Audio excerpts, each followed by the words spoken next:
Jina langu naitwa Joyce Mwanga, ni mkurugenzi mtendaji wa shirika la Women's Economy and Gender Support, yani WEGS.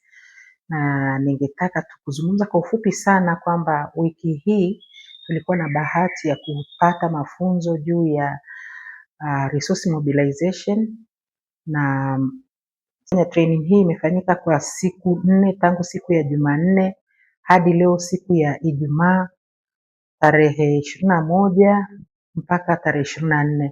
Na katika kipindi hiki tumepata mambo mengi mazuri. Ingawa shirika tumekuwa tukisema sana habari za fundraising, lakini hapa safari tumejifunza habari ya resource mobilization ambayo ni mada pana zaidi ambamo ndani yake kuna swala la fundraising.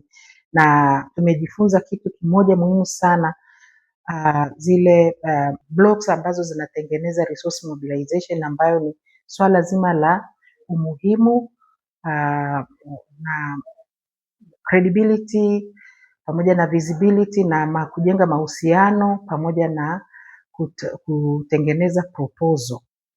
Vyote hivi vinatusaidia katika kuweza kupata rasilimali muhimu zinazotakiwa kwa ajili ya kuendesha shughuli za shirika lenyewe pamoja na miradi mbalimbali.